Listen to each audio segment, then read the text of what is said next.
Simba और आग की नदी। एक चमकती सुबह सिम्बा अपने गांव के किनारे खड़ा था। उसकी हरी आंखें दूर क्षितिज पर टिकी हुई थीं। अफवाहें फैली थीं कि एक आग की नदी पास के जंगल के जीवों के लिए खतरा बन गई है। बूढ़े उल्लू अरलेन ने सिम्बा को बुलाया और कहा, सिर्फ सबसे बहादुर ही आग की नदी पार कर सकते हैं और यह संदेश जानवरों को बचाने के लिए पहुंचा सकते हैं। बिना किसी झिझक के सिम्बा आगे बढ़ा। उसके सफेद पंजे सुबह की रोशनी में चमक रहे थे। सिम्बा घने जंगल में आगे बढ़ा, जहां ऊंचे ऊंचे पेड़ों के बीच परछाइयां नाच रही थीं। उसने झाड़ियों में सरसराहट और एक अदृश्य उल्लू की आवाज सुनी, लेकिन उसकी दृढ़ता कभी डगमगाई नहीं।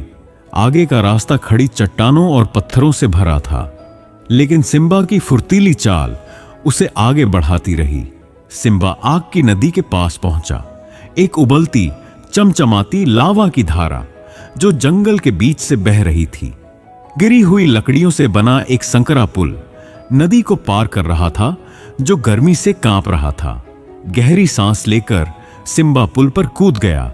उसकी नीली घंटी चलते हुए हल्के से बज रही थी। लपटें किनारों को चाट रही थीं, लेकिन सिम्बा का ध्यान अडिग था।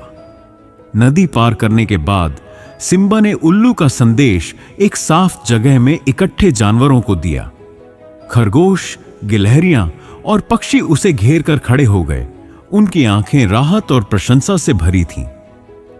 सिम्बा ऊंचा खड़ा था। उसकी हरी आंखें गर्व से चमक रही थीं।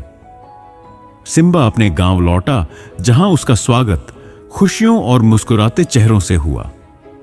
बूढ़े उल्लू ने सिम्बा के कॉलर पर बहादुरी के प्रतीक के रूप में एक छोटा पंख लगाया। सिम्बा धीरे से गुनगुनाया, यह जानते हुए कि उसकी हिम्मत ने एक फर्क पैदा किया है।